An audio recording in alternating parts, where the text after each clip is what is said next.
My guess is that mothers of lambs hardly ever know what it is they are growing in their bellies. Tiny hands peeking through stomach skin can look just like next of kin, even from within. So how is a parent to know when they are holding the special delivery? Will the sperm have distinct characteristics? Will the lipstick she wore that left tattooed kisses across Papa's collar make any difference? What makes a lamb sacrificial? Or better yet, what makes a fetus turn sacrificial lamb? How come there are no early warnings found with all this new technology? Why can't we tell from the ultrasound when the gender is revealed, like, good day, ma'am, you're having a boy? And from what we can tell through this gel and 3D screen is that he'll probably only survive about 21 days after turning 17. It looks like he will be a lamb, a sacrifice, a civil rights violation that might grip the nation in news stories that will hold pictures of his dead body hostage towards the camera as if to say, look at what we can do. So we advise you a bit of bed rest and stamina building because you're gonna need it. And it's Papa too, for if he sticks around, it is likely to tear his soul apart that his child could be tilled like an immense sense of danger. So teach the next Emmett not to whistle at strangers, and you might be able to add an extra breath or two to his life. That is, unless after losing a gunfight to his young and tender fists, he is laid on top of, hands gripping his wrists. Sacrificials usually don't make it past this. How do we prepare ourselves for what could become our inevitable? Because Lord knows our babies don't seem to kick any differently in the womb.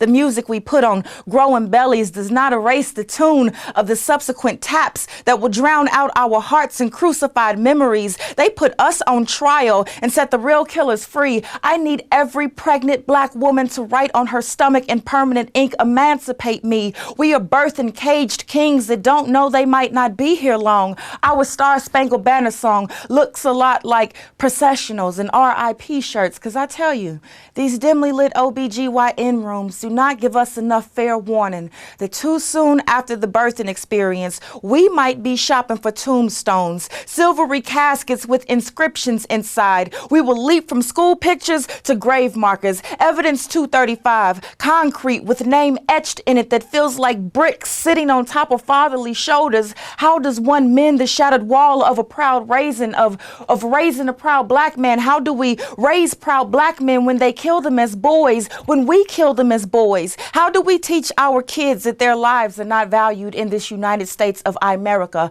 I the racist, I the stereotyper, I he who follows, who stalks, who shoots because hoodies means threats and it looks like he's up to something. That music is just too damn loud. Empty the clip in the crowd of Black kids. Arrogance and egos make some of us too damn proud, and so down goes another lamb. The justice system loves the murder of our sons, but it's more fun when it's done by the hands of one of their guys. Their eyes, the number of Sean Bells is steadily on the rise, but our ties to Black on Black crime divides how and when we fight. So we tear up the club and claim to be in the right, but none of this helps the parents who see their child's name in news lights sleep well at night. These be the hood drones, injected as serum in our prenatal pills, sacrificial lamb kills. This society teaches our men that they are kings only in the Rodney sense. Billy Club bitches, pull that nigger's britches down past his mandingo. Trade in the switches for the sodomizing broomstick theory. 50 years of all white juries, no peers. How can they convict when they can't even begin to relate to the Black mother's tears? The mothers who intercourse once and was taught what it meant to have love be in the air. Congratulations, ma'am. He is a prince with a full head of hair.